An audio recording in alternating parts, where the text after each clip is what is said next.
નમસ્કાર દર્શક મિત્રો, હું આપનો દોસ્ત ડોક્ટર જયનારાયણ વ્યાસ. આપ જોઈ રહ્યા છો જીવનના મહાપર્વનું મહાપર્વ એવું મહાભારત. કહેવાય છે કે જે મહાભારતમાં છે તે બધે જ છે, સર્વત્ર છે, સાર્વત્રિક છે, સર્વસત્ય છે, અને જે મહાભારતમાં નથી તે ક્યાંય નથી. આજે આપણે દ્રોણ ગુરુની વાત આગળ ચલાવી છે. તમે એક વખતે દ્રોણ ગુરુને ગુરુ દક્ષિણા માંગતા જોયા, અને એમણે અર્જુન પ્રત્યેના મોહથી આસક્ત થઈને અર્જુનનો હરીફ ન બને એ માટે અંગૂઠો માંગી લીધો એકલવ્યનો.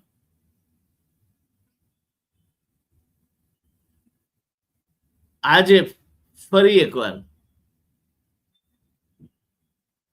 દ્રોણ ગુરુ દક્ષિણા માંગવાના છે.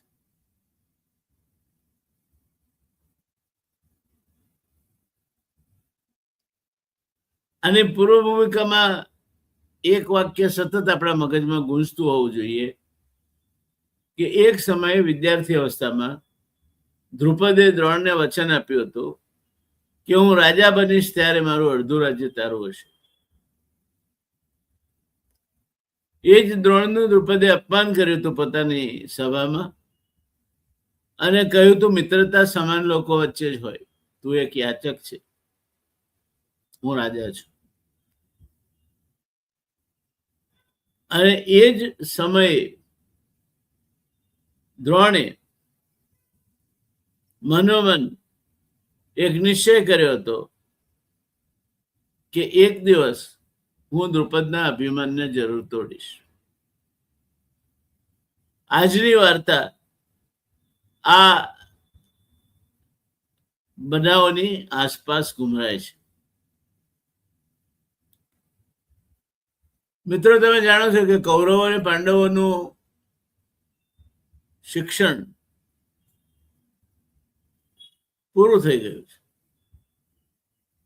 ધનુર્વિદ્યાની પરીક્ષા અદ્ભુત રીતે અર્જુને જીતી બતાવી છે.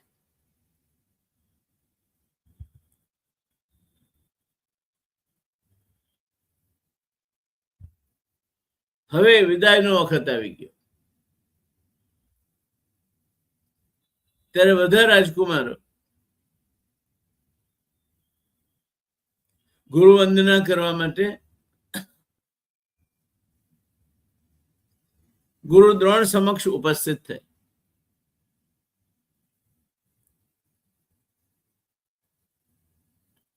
સૌથી શ્રેષ્ઠ અને જ્યેષ્ઠ એવા યુવરાજ યુધિષ્ઠિરે ગુરુદેવને પૂછ્યું કે ગુરુદેવ, અમારી શિક્ષા દીક્ષા પૂરી થઈ, આપે અમને ઘડ્યા છે. ગુરુદેવ, આભારવશ ફૂલ નહીં તો ફૂલની પાંખડી સ્વરૂપે અમે આપને કંઈક ગુરુ દક્ષિણા આપવા માંગીએ છીએ. આપ જો કઈ ઈશારો કરો તો આપ જે કહેશો તે અમને મંજૂર હશે. ક્ષણ માટે મૌન છવાઈ ગયું. દ્રોણાચાર્ય બિલકુલ મૌન બની અને વિચારોમાં ઊંડા ઉતરી ગયા. ક્ષણો વીતતી જતી હતી, આતુરતા વધતી જતી હતી, અને ત્યાં જ એમણે શાંતિ તોડતા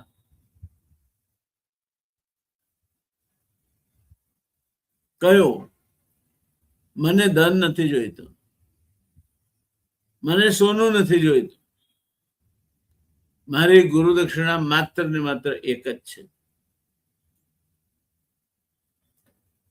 બધા જ ઉત્કંઠાથી કાન સરવા કરી અને હવે પછી ગુરુદેવ શું કહે છે તે સાંભળવા ઉત્સુક બન્યા.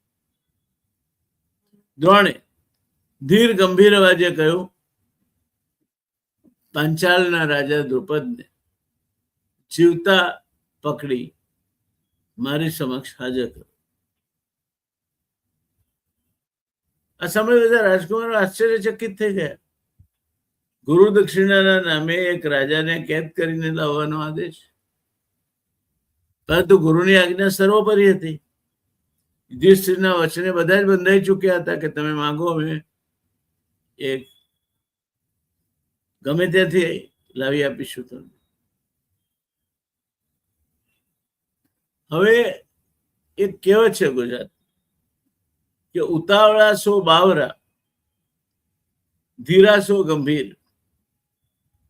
કેટલાક માણસ સ્વભાવગત ઉતાવળિયા હોય છે. એમને એવું લાગે છે કે જાણે આવતીકાલ અથવા આવતી ક્ષણ આવવાની જ નથી, એટલે બધું અત્યારે જ પૂરું કરી નાખીએ, આપણે જ પૂરું કરી નાખીએ, કોઈના માટે કશું જ બાકી નથી રાખવું. દુર્યોધન આમાંનો એક હતો. દુર્યોધન ઉતાવળમાં હતો. એને પોતાની શક્તિ પર ખૂબ વિશ્વાસ હતો. તે બોલ્યો, ગુરુદેવ, અમે કૌરવો જ આ કાર્ય પૂર્ણ કરી બતાવીશું. દુર્યોધન, દુશાસન, વિકર્ણ અને અન્ય કૌરવો મોટી સેના લઈ અને પાંચાલ પર ચઢાઈ કરી. પરંતુ દ્રુપદ એમ કઈ હારે એવું માનવાને કારણ નહોતું. કારણ કે એ પણ ભારદ્વાજ ઋષિનો શિષ્ય હતો ને ભાઈ. ગુરુ દ્રોણનો ગુરુભાઈ હતો. એ જેવા તેવા ગુરુનો શિષ્ય નહોતો. દ્રુપદ કોઈ સામાન્ય રાજા નહોતો, અનુભવી યોદ્ધા હતો. પાંચાલની સેનાએ જોરદાર પ્રતિકાર કર્યો. દુર્યોધન અને તેના ભાઈઓ પરાજિત થયા અને તેમને વિલામોએ પાછા ફરવું પડ્યું. દ્રોણાચાર્ય મૌન રહ્યા.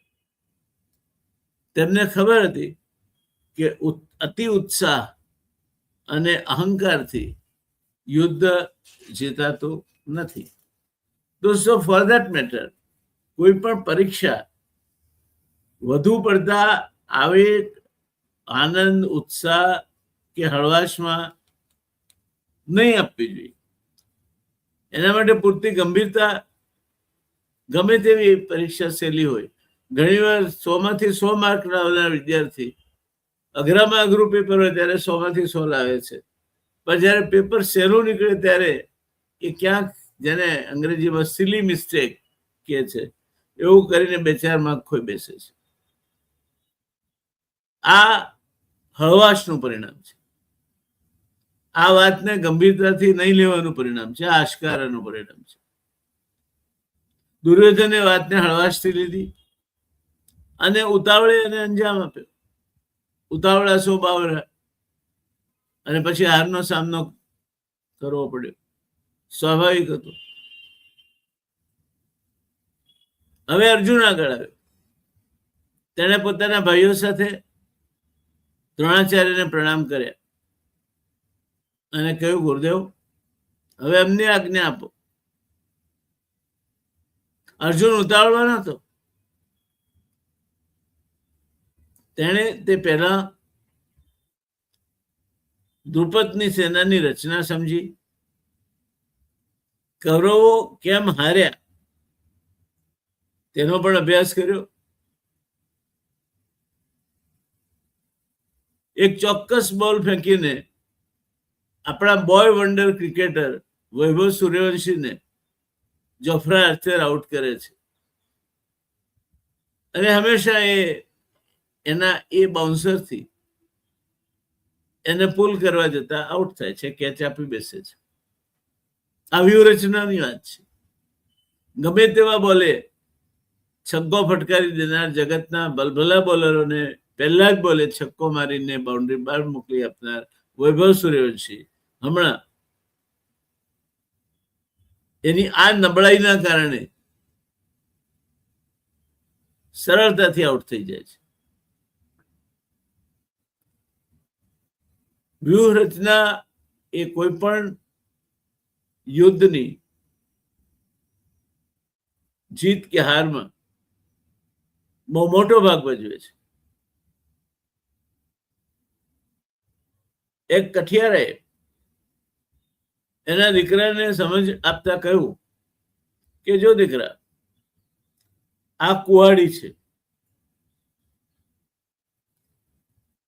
મને લાગતું હોય કે સામે જે ડાળું અથવા ઝાડ કાપવાનું છે તે કાપતા 30 મિનિટ લાગશે,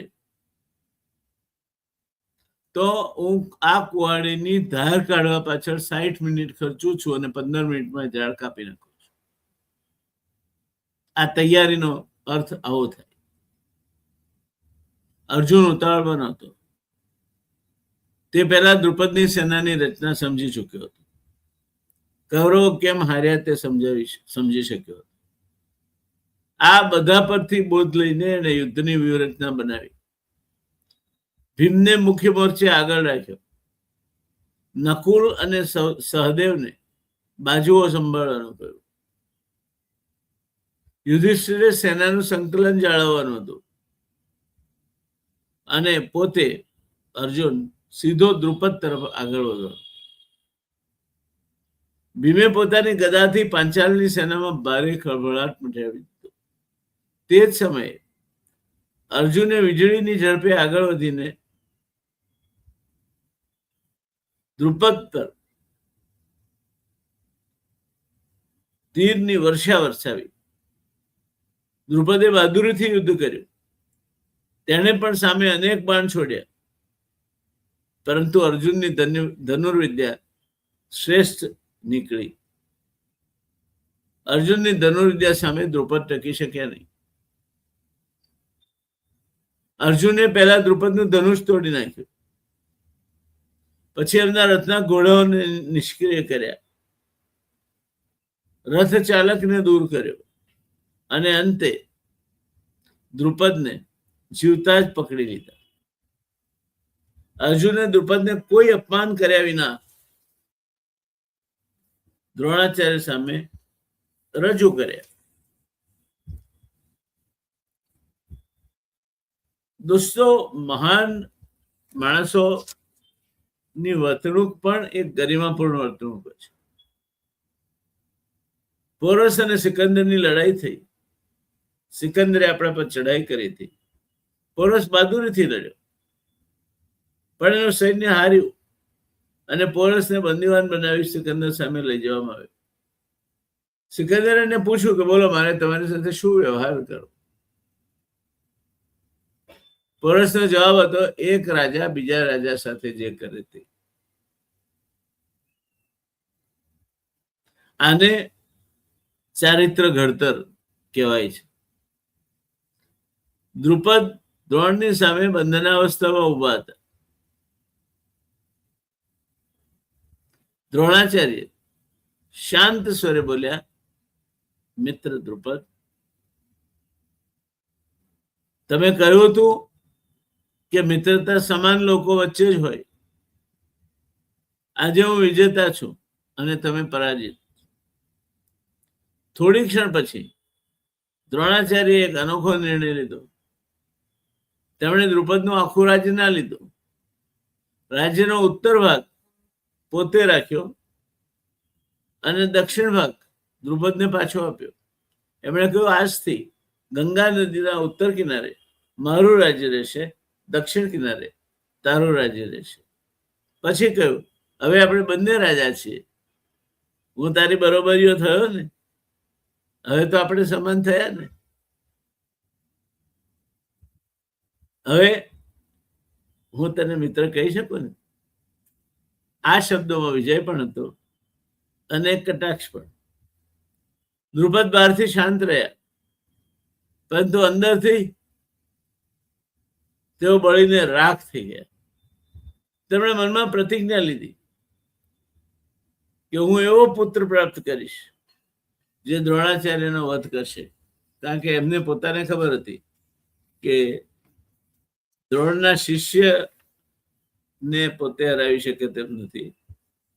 તો દ્રોણાચાર્ય સાથે યુદ્ધ કરીને એ દ્રોણને હરાવી શકે એવી શક્યતા દેખાતી નથી.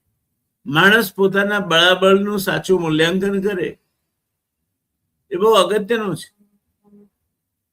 પોતે હોય તેનાથી ઓછા આંકવું અને પોતે હોય તેનાથી અનેક ગણા વધારે આંકવું, આ બંનેમાં તફાવત છે અને બંને યોગ્ય નથી. પોતે જે છે તે મુજબ પોતાનું મૂલ્યાંકન થવું જોઈએ અને એ સ્વમૂલ્યાંકન, આત્મમૂલ્યાંકન પોતે સૌથી સારી રીતે કરી શકે.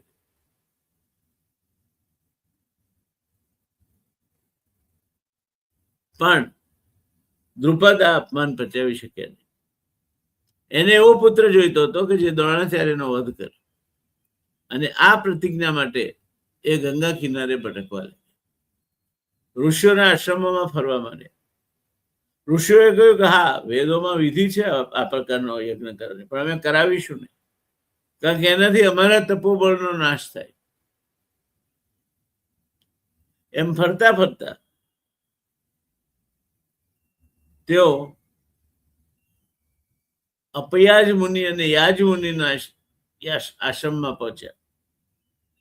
અત્યંત વિદ્વાન બંને ભાઈઓ, પણ અપયાજ મુનિ બહુ લોભી,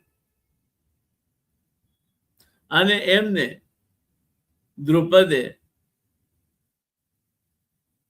મોં માગી દક્ષિણા આપીને આ યજ્ઞ કરાવવા માટે આચાર્ય પદ સ્વીકારવા મનાવી લીધા.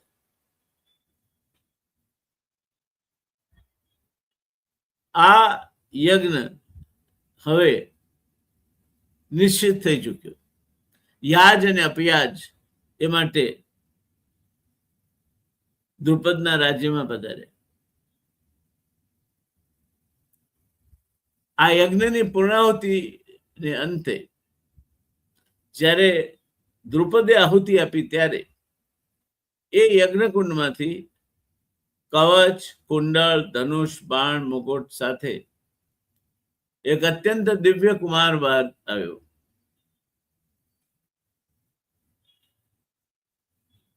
અને એ દિવ્ય કુમાર જે આગળ જતા દ્રોણાચાર્યના મૃત્યુનું કારણ બનવાનો હતો, તે આ યજ્ઞમાંથી પ્રકટ થયો અને એનું નામ ધૃષ્ટદ્યુમ્ન અથવા શિખંડી. ત્યારબાદ દ્રુપદના પત્ની આહુતિ આપી અને યજ્ઞવેદીમાંથી એક શ્યામ વર્ણી કન્યા, અત્યંત ઘાટીલા અંગો, કામણગારી, લાંબા વાળ, હરણી જેવી આંખો યજ્ઞવેદીમાંથી બહાર આવી. એ શ્યામ રંગની હતી એટલે અપયાજ મુનિએ એને શ્યામા કહીને ઉદ્દેશી. એ જ આ દ્રૌપદી. અને દ્રૌપદી જે યજ્ઞવેદીમાંથી બહાર આવી ત્યારે યાજ મુનિએ દ્રુપદના કાનમાં કહ્યું, દ્રુપદ, ક્ષત્રિયોના મહાસંહારનું કારણ તારે ત્યાં જન્મી ચૂક્યું છે.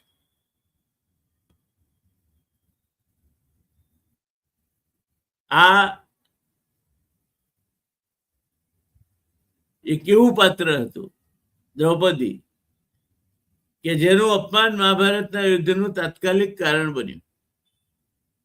એક મિત્રતાનું તૂટવું આખરે સમગ્ર ભારત વર્ષના વિનાશ સુધી પહોંચ્યું. ડોક્ટર જયનારાયણ વ્યાસને શું કહેવું છે આમાં? તમે પૂછશો. પૂછો ને. કેવું છે મારે કંઈ? મારે એવું કેવું છે મિત્રો કે મહાભારત આપણને એક ઊંડી વાત શીખવે છે. ઘણા યુદ્ધો શસ્ત્રોથી શરૂ થતા નથી, તે અપમાનથી શરૂ થાય છે. ધનનંદે પણ ચાણક્યનું અપમાન કર્યું હતું. દ્રુપદે દ્રોણનું અપમાન કર્યું, દ્રોણે બદલો લીધો. દ્રુપદે ફરી બદલો લેવાની પ્રતિજ્ઞા કરી અને આ બદલો પેઢી દર પેઢી વધતો ગયો. જ્યાં અહંકાર અને વેર વારસામાં મળે ત્યાં શાંતિ લાંબા સમય સુધી ટકતી નથી. એટલું જ નહીં, પણ એ અહંકાર ને વેરનો અગ્નિ એ એના પાત્રોનો તો વિનાશ કરે જ છે, પણ આજુબાજુ પણ એવી એક આગ ફેલાવે છે જેમાં ઘણા બધા હોમાઈ જાય છે. મેનેજમેન્ટની દ્રષ્ટિએ જોઈએ દોસ્તો, તો સાચો વિજય જેને મળે છે, સાચો વિજય જે છે તે અપમાન કરતો નથી. તમે જોયું હશે ક્રિકેટ મેચમાં બે ટીમ હોય, એક જીતે એક હારે. વિમ્બલ્ડનમાં બે પ્રતિસ્પર્ધી હોય, એક જીતે એક હારે. પણ રમત પૂરી થાય પછી બંને હાથ મિલાવે છે, દોસ્તીનો ઇકરાર કરીને, દોસ્તીનો દાવો કરીને છૂટા પડે છે. હું જોઈ લઈશ તને, એવું નથી કહેતા. હા, કેટલીક મૂર્ખતાભરી ચેષ્ટાઓ થાય છે. ભારત પાકિસ્તાન વચ્ચેની મેચ હોય અને આપણા ખેલાડીઓ પાકિસ્તાનના ખેલાડી સાથે હાથ ન મિલાવે, આ મૂર્ખતા છે, દેશપ્રેમ નથી. આ દેશપ્રેમ તો એ હોવો જોઈએ કે મારા મનમાં એવી દાજ હોવી જોઈએ કે હું આ કપ જીતીને મારા દેશને આપીશ. જો પાકિસ્તાન કેવું જીતી જાય છે, એની સાથે હાથ નહીં મિલાવીને તો તમે તમારી નિરાશાનું પ્રદર્શન કરો છો. અને નિરાશાનું પ્રદર્શન કરનાર વ્યક્તિ અપમાન અને વેરના બી વાવે છે, જે વખત જતા વિસ્તરે છે અને અનેકોને સફાચટ કરી નાખે છે. સ્પોર્ટ્સમેન સ્પિરિટ કહેવાય છે, રમતવીરનો જુસ્સો. એ હંમેશા એવું કે છે, એમાં જીતે કોણ હારે કોણ. તમે ચોથા ધોરણમાં હતા ત્યારે એક કવિતા આવતી કે જીતી ગયા ભાઈ જીતી ગયા, રમનારા સૌ જીતી ગયા, હારી ગયા ભાઈ હારી ગયા, ઘેર બેઠા તે હારી ગયા. રમવું અગત્યનું છે, રમતા રહેવું અગત્યનું છે. હાર જીત થતી રહેવાની છે, દરેક વખતે તમે જીતશો એ શક્ય નથી. કદાચ કોઈનો વિજય રથ બહુ લાંબા સમય સુધી ચાલે અને ત્યારે એને બ્રેડમેનને યાદ રાખવાનો કે પોતાની કારકિર્દીના મધ્યને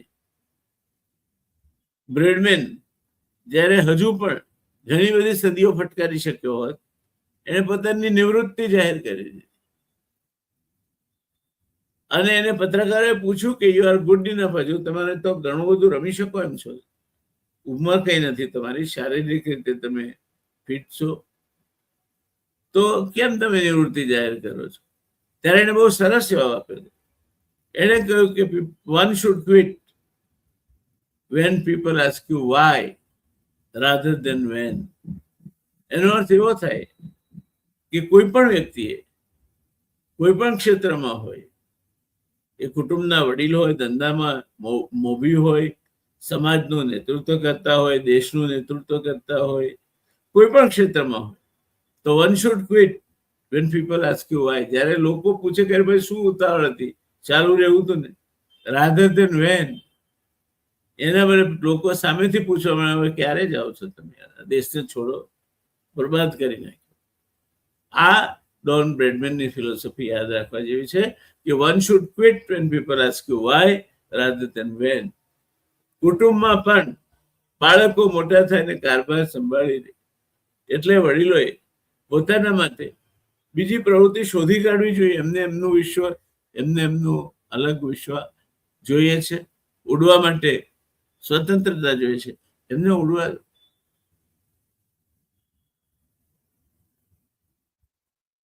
મેનેજમેન્ટની દ્રષ્ટિએ બીજો એક પાઠ આમાંથી નીપજે છે કે પ્રતિસ્પર્ધીને હરાવવો સરળ છે, પરંતુ પરાજિત વ્યક્તિનું ગૌરવ જાળવવું એ મહત્વનું છે. માણસ હારજીત થયા કરે, ધંધો છે, કાલે તમારો પ્રતિસ્પર્ધી હતો, આજે એને દિવાળું કાઢી છે, તમને મળવા આવે છે, તેને બહાર બેસાડી ના રખાય, એને વધારે ખરાબ લાગશે. એનો આદર સત્કાર કરીને એટલું જ માન આપવું જોઈએ જેટલું માન તમે પહેલા આપતા હતા. ધીરુભાઈ અંબાણી યાનની દલાલી કરતા હતા અને એ વખતે અનેક મોટા વેપારીઓ પાસેથી એમના વેપારી સંબંધો એમણે ઉભા કરેલા અને એમને શેઠ કહેતા. ધીરુભાઈ આવડા મોટા બન્યા, રિલાયન્સના સામ્રાજ્યના માંધાતા બન્યા. ત્યાર પછી પણ મેકર ચેમ્બરમાં એમની ઓફિસમાં આમાંનો કોઈ એમને મળવા આવે તો એમને બારણા સુધી વળાવવા જતા હતા ધીરુભાઈ. અને ધીરુભાઈ એમને ત્યારે પણ શેઠ જ કહેતા હતા, શેઠ આવજો. માણસ બોલે છે એના ઉપરથી એની સંસ્કારિતા, એનું કુટુંબ, એનો ઉછેર એ નક્કી થાય છે. એટલે તમારો પ્રતિસ્પર્ધી હાર્યો છે ત્યારે વિશેષ ધ્યાન રાખો કે તમે એવું કંઈ ના કરો કે એના ગામાં તમે મીઠું ભભરાવો. અને બીજી બાજુ અધૂરા સમાધાનથી વિવાદ સમાપ્ત થતો નથી. ઘણી વખત તે વધુ ઊંડો બને છે. દ્રોણે દ્રુપદને હરાવ્યા ખરા, પરંતુ વેર તો જીવંત રહ્યું.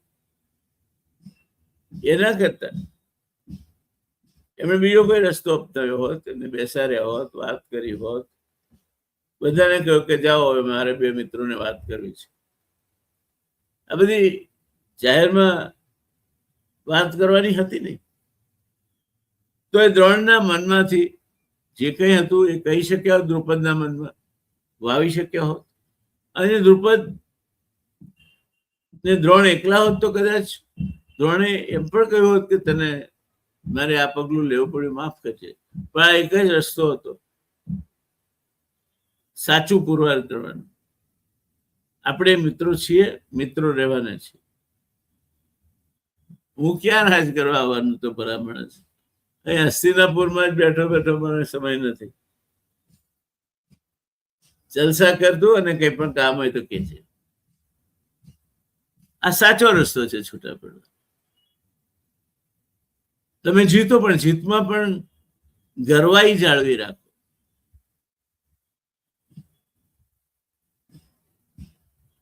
ત્યારે જ્યારે એ ગરવાઈ ચૂકાઈ, અપમાન થયું, વેર ઊભું થયું ને વેરનો અગ્નિ દ્રુપદને સળગાવી રહ્યો, ત્યારે એમાંથી દ્રોણનો ખાત્મો કરવા માટેની યોજના બની અને ધૃષ્ટદ્યુમ્ન યજ્ઞવેદીમાંથી પ્રગટ થયો. પણ એથી વધારે બાય પ્રોડક્ટ, ખરાબ પરિણામ તો દ્રૌપદીનું પ્રગટ થયું છે, જે ક્ષત્રિયોના મહાવિનાશનું કારણ બન્યું. દ્રૌપદીનો જન્મ જ ક્ષત્રિયોના મહાવિનાશ માટે થયો હતો ને, એટલે એ મહાભારતનું કારણ બની. એમાં જરાય ન હોય પામવા જેવું નથી. એટલે સાઈડ ઇફેક્ટ શું થાય? આપણે માનીએ કે ઈરાન ને અમેરિકા છે, ઈરાન ઉપર એટમ બોમ્બ અમેરિકા ફેંકે, આપણને શું ઈરાન તો આટલું બધું ના. એનું જે અણુ વાદળ ચડશે ઉપર, એ અનેક દેશોને બરબાદ કરી નાખશે. સૂર્ય ઢંકાઈ જશે, ઘણા દેશોમાં વરસાદ નહીં પડે, ઘણા દેશોમાં શીતયુગ ચાલુ થઈ જશે. છીએ આપણે આ બરબાદી વેઠવા માટે તૈયાર? જ્યારે બધું જ હોમાઈ જાય. સમજવું જોઈએ, માણસમાં વિવેક બુદ્ધિ હોવી જોઈએ. અને વિવેક બુદ્ધિ તો જ આવે જો તમે એ સૂત્ર યાદ રાખો કે વિદ્યા વિનયેન શોભતે. ત્યારે દ્રોણ તો ગુરુ હતા, મહાજ્ઞાની હતા, એમને વિનય ગુમાવ્યો. એ માટે હું દ્રોણને ક્ષમા આપી શકું તેમ નથી. મારી પરીક્ષામાં દ્રોણ 100 માંથી 35 માર્ક લાવવામાં, જ્યારે એમણે એકલવ્યની દક્ષિણા, ગુરુ દક્ષિણામાં અંગૂઠો માંગ્યો, ત્યારે પણ નપાસ થયા હતા. અને જે રીતે એમણે દ્રુપદ સાથે વર્તન કર્યું એમાં પણ નપાસ થયા છે. દોસ્તો, હંમેશા યાદ રાખો કે જિંદગી जिंदा दिलीનું નામ છે. जिंदा दिलो ना दोस्तों, जिंदा दिलों के लिए तो आखिर दुनिया है, पूरी दुनिया है. જિંદગી जिंदा दिलीનું નામ છે. જીતવું દિલ જીતવાનું કામ છે. કોઈનું દિલ જીતો. હાર પણ દિલ જીતી દે છે કોક દી. ક્યારેક તમે હારીને જીતી જાઓ છો. અને મોત પણ જીવન અમર ઝાંપો કરી, મોત પામીને અમર બની જાઓ છો. આપણે આજે પણ સુભાષ બાબુને યાદ કરીએ છીએ, સુખદેવને યાદ કરીએ છીએ, ભગતસિંહને યાદ કરીએ છીએ. કેમ? કારણ કે સ્વાધીનતા માટે એમણે પોતાની જાતનું બલિદાન, સર્વોચ્ચ બલિદાન આપ્યું. મોત પણ જીવન અમર ઝાંપો કરી. યાદ રાખીએ દોસ્તો. બસ આજે આ એપિસોડમાં આટલું જ. મળીશું 25મા એપિસોડમાં. મને આનંદ છે, મહાભારતની સિરિયલ બહુ જ સારી રીતે આગળ વધી રહી છે. મને દુઃખ એ વાતનું છે કે હજુ પણ સબસ્ક્રિપ્શન જે રીતે વધવા જોઈએ તે રીતે વધતા નથી. હું જે જહેમત કરું છું એ જહેમત એ માટે કરું છું કે આવતી પેઢીને કંઈક આપવું છે. એના સંસ્કાર બીજમાં કંઈક આપણા મહાન ગ્રંથોમાંથી મારી શક્તિ પ્રમાણે, મારી ક્ષમતા પ્રમાણે, મારી બુદ્ધિ પ્રમાણે કંઈક વાવવું છે. તો આ પ્રમાદ કેમ? કેમ તમે તમારી પેઢી ઉત્તમ પેઢી બને એવું ઈચ્છતા નથી? અને સબસ્ક્રિપ્શનનો કોઈ પૈસો લાગવાનો નથી. 15 મિનિટ 20 મિનિટનો એપિસોડ આવે છે. તમારો દીકરો કે દીકરી 4 કલાક મોબાઈલમાં મોડું ગાલીને બેસી રહે છે, તો 20 મિનિટ અહીંયા ખર્ચ છે તો વધારે ઉપયોગી થશે. એ કેમ સમજતા નથી? આપણે યાદ રાખીએ અને વધારેમાં વધારે લોકો ધ રિયલ ડિબેટમાં જોડાય તો બંને રીતે ફાયદો છે. જનરલ નોલેજ જેને કહેવાય, દેશની ઘટનાઓ, વિદેશની ઘટનાઓ, એનો તાગ મળશે. અને સાથોસાથ મહાભારત જેવા, મહાભારત પછી રામાયણ શરૂ થશે. 10 વર્ષનો કાર્યક્રમ છે આપણી પાસે. તમે હસો તો હસો. મને 80 વર્ષ થયા. જો હું 80 વર્ષે આવનાર 10 વર્ષ માટેનો કાર્યક્રમ તમારી સામે હસતા હસતા કહી શકતો, મને ખબર છે કે માણસ કોઈ પણ એનું જીવન કે મરણ એના હાથમાં નથી, એ ઉપરવાળો નક્કી કરે છે. પણ એનું ધ્યેય તો હોવું છે ને. મારું ધ્યેય છે 10 વર્ષ હવેની પેઢી માટે કંઈક વાવેતર કરવાનું. એમાં શું ખોટું છે? સાથ આપો ને. તમે મને દાન આપ્યું એમ ગણજો. દરેકે ઘરે ઘરમાં મહાભારત પહોંચે. હું તમને ખાતરી આપું છું કે આ 450 એપિસોડ જે લોકો જોશે, કદાચ IIM ને MBA સાથે સ્પર્ધામાં ઉભા રહેશે તો પણ પાછા તો નહીં પડે. જીતશે હારશે એ નથી કહેતો, કારણ કે એના ઘણા બધા પરિબળો એના માટે જવાબદાર છે. પણ પાછા તો નહીં પડે. જીવનમાં પાછા નહીં પડે, ધંધામાં પાછા નહીં પડે, જીવનની ફિલસૂફીમાં પાછા નહીં પડે. એ દોસ્ત તરીકે ઉત્તમ અને દુશ્મન તરીકે અતિ ઉત્તમ બનીને વધશે. શું જોઈએ આથી વધારે તમારી સંતતિમાં? તો વધારેમાં વધારે સંખ્યામાં મહાભારત જોવાય અને ધ રિયલ ડિબેટનું સબસ્ક્રિપ્શનમાં આપ જોડાઓ એવી પ્રાર્થના સાથે ફરી એકવાર આપ સૌને નમસ્કાર. આવજો.